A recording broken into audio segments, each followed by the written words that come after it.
line because we're cool like that. Well, anyway, moving on.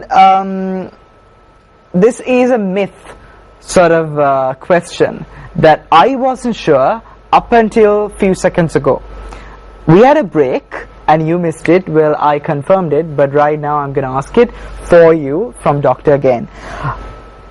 A lot of guys work out, the girls and guys work out, especially, they join a gym or they do MMA or basketball, whatever sport they do.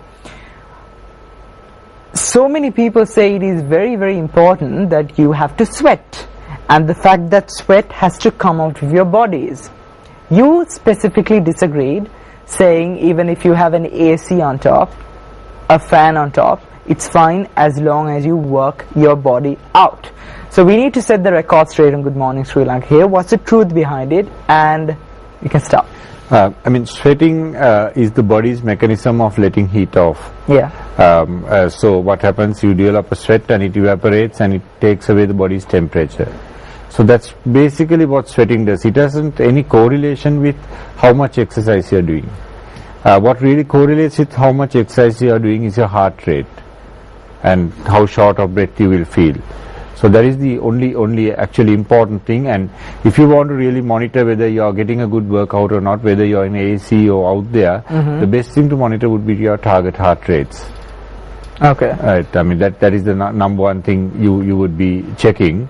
However, going on about ACs and all this, all the gyms have ACs. Yeah. And actually it's good in a way, because what happens is once you start exercising in the hot sun or somewhere and your body temperature goes up, as I said, you automatically lose your capacity to exercise because your body will slow you down. Yeah. So once you do in a cooler temperature, it's actually good for you. It's actually, you can do much more of your workout and get more benefit.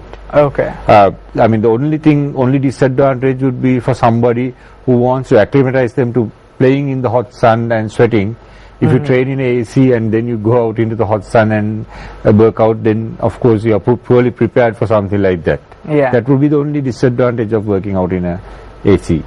Alright, so the level of comparison, I guess, on that. Yeah, so if somebody say you want to play a cricket match and you want to get fit, and you do it in the gym outside, and suddenly you go out and play in the hot sun, you're not really ready for that. Yeah. So, but for us, of course, it's fine to go. Yeah. Basing that, I know this is quite not 100% relevant to what we're talking about, but this just popped in my head. So I'm just going to ask you on the spot. A lot of people prefer to take in and consume protein shakes and supplements. How do you think this is in comparison with just working out alone, in line with the injuries that people face when playing sports? Is it good for your health or is it not? Because some of those brands that we have could be bad, and some of them do only have eggs and honey in those protein shakes. How do you say this, and where would you rate them if you want to judge? It's like the nutrition is very important when you're working out. Whether you want to lose weight, gain muscle, you have to have proper nutrition, and a proper nutrition plan is number one. So proper nutrition can be taken from a properly balanced diet. People have been doing it for millions of years, and there have been any protein shakes only until the last few years, 10, 15 years. But if you want to take a protein shake or a whey protein, that's fine. But you have to balance it with how much calories you take and how much protein. Because what you have to understand is the body can't take infinite amounts of protein up. I think it can take about 50 grams maximum, about that from a meal. Okay. Right. So you can get the same amount by having some eggs or some meat and all those things. And it depends on the balance as well. Yeah, it depends on the balance. So there is no additional advantage of taking down a protein shake, anything. But having said that, if you balance it with whatever proteins you are getting and the calories, there is no harm in taking. I think the harmful substances if you go to things like creatine, nitric oxide and various things. Now those things are what we call more supplement level things. They are not, so people do take these. And I think there's a thin line and a fine line between a protein shake and a supplement if you go by that. Yes, the protein shake, you're taking something which you would normally take from your normal diet. Okay, as a replacement. It's a it's almost, I think you hit the nail on the head by saying replacement. They are almost like meal replacements. So instead of having a meal with protein, that protein shake will complement it. But you take the protein shake and you take another meal, you would lose the You're benefit. basically doing it double. You're doing it double. Doing double. Yeah. And you'll be end up consuming more calories than your body needs for the workout. Okay. So that's a line there. Those other things like nitric oxide and all, they are supposed to enhance performance. But I think the one thing you have to understand is anything which enhances performance is banned. Yeah. So But these things that are, includes the use of steroids as well. yeah, like using steroids, especially anabolic steroids. Okay. Now those things are banned because one is they are harmful to you, and so they are banned. So creatine, nitric oxides haven't been proven to be harmful, but Okay. nobody knows the long-term effects of these yet. Mm-hmm. So in our book, if you ask a sports physician or somebody, we always recommend a diet. Proper diet is number one. Nothing is more important than that, and you can get it from a proper diet, and if you want, you can go for a protein shake. That's not a problem, but then you have to balance it with whatever meal you're taking afterwards. But no matter how much protein shake you do, you need to work out. I think that's another aspect, because some of them have this idea that once you take it and then consume, be like, oh, you know what, I'm taking a supplement or a protein shake, and then you don't work out, then I think it just converts into fat, if I'm right. Yeah, I mean, you take excess protein, and there's a certain amount of calorie intake in a protein shake, and it will just turn into body fat. Yeah, and that's not what you want. Well, anyway, moving from that, where we touched upon to bone fractures, where so many people would be just wanting me to ask this question: what is it, and how do these happen in sports? Right now, bone fractures is not something you would see from day-to-day exercise. It's something, two types of fractures we see: the very acute fractures or traumatic fractures, which we see in contact sports, soccer, especially around the ankle area. It's very common to get ankle fractures in rugby and football. So that is one type of those are the traumatic fractures. Now, the definition of a fracture you mentioned earlier, Bhan, where I think you said it's a break in the continuum of bone, and that's the exact definition of a fracture. Yeah. Our bones are made of calcium and protein, and they're cylindrical, and they have a special section. If you cast a section, it looks like a honeycomb inside. And in a fracture, there will be a fracture line, and there's a break in the continuity of the bone. Okay. So in an acute fracture, that occurs acutely. So the linkage will be broken, you mean? What? The linkage will be broken. The linkage will be broken. So and what happens with the fracture? Once it breaks, that bone is very unstable, and the fracture line can extend. Okay. So it's very important, somebody who gets an acute fracture, that they should rest immediately, and then get the relevant x-rays done, and then a splint put on. And some fractures, these acute fractures, can be managed just with a splint on. Okay. And they will heal by themselves. But then there are some cases that is not enough, you have to go for surgery. So that we will decide based on the fracture. The second type of fracture we see is what we call stress fractures, and that comes from overtraining.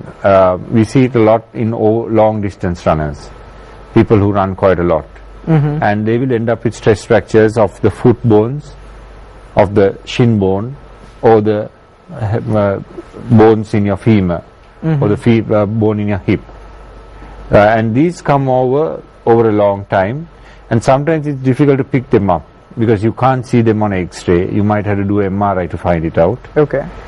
So these are what we call stress fractures, and they are much smaller than these acute traumatic fractures, but they also cause pain. Okay, so after healing this, is it 100% curable, or will you have after effects afterwards? Yeah, a stress fracture, once you rest it, the bone will heal up by itself. Okay. And it will settle, but it's very important to detect a stress fracture before it becomes a bigger fracture. Okay. For example, a hip fracture. Okay. At the early stage will only cause pain, but later on, what happens if it continues, that bone can be irreversibly damaged. We call it avascular necrosis of the hip.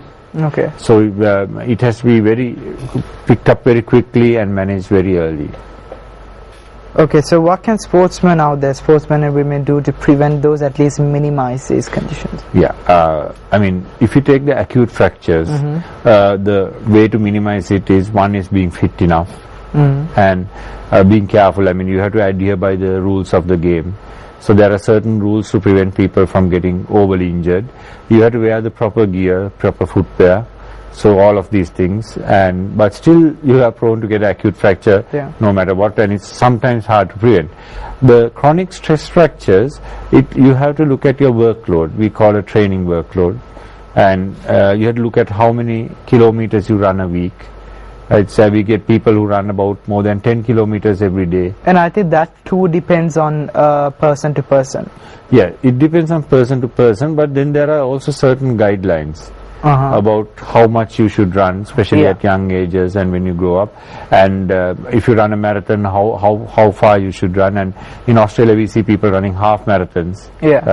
And you get stress fractures in fit, and then people who take very long walks, you can and then one of my physical instructors told me personally, when I jog in the morning, for example, to walk for 2 minutes after running for 2 minutes, and then to break it down from 2 to 2 to 2 until about 15 to 20 minutes. Is that fine, or how do you see that? It's again the duration of your how long. I mean, a half an hour run or a walk, I mean, won't do too much damage. But if you're going very excessive, I mean, we see to start off with, that will be fine, I guess. For a beginner, say, who hasn't jogged or who doesn't do much of exercises, for him to get on the field and to get into the right path of exercising, yet not to cross that boundary where he or she doesn't get injured. Half an hour would be fine with the proper breaks, I guess. I would say, I mean, if you haven't done anything, I would advise to start with walking. Then once you're all right with walking, to build it up. We see a lot of people who are overweight, they start to run first or walk excessively, and they end up with joint wear and tear. Whereas we would advise to cut the weight down by dieting and to do non-weight bearing exercises like cycling or a cross trainer. And then once your weight is stabilized, to start walking. And once you're comfortable with walking about half an hour, this is a very rough rule, then to add a jogging, as you said, very slowly into your workout, and then you go up. Whereas the problem is, I mean, we all want quick results, and we start off running, and that's where I usually but again, running and all won't cause a stress fracture for a lay person. It's usually people who run very long distances that end up with stress fractures. But somebody who suddenly starts running, you can get cartilage damage. I think cartilage is the substance in between bone, and it's like a jelly, and so for somebody who suddenly starts to run and who's overweight, you'll most likely cause damage to your cartilage rather than to damage your bone. And not just an overweight person, or for anyone who isn't involved in a lot of physical exercises could potentially get this, I'm sure. Anybody could get it. So it's a matter of listening to your body, starting off slowly and going up. And for an inexperienced person, you go up and go gradually. For an experienced person, you have to look at your training shoes, running surfaces, running hours, all of these things. If you start developing pain, I mean, pain is the first sign of a problem. There's no point running through the pain unless you're just about to win a race and you need to go a bit more.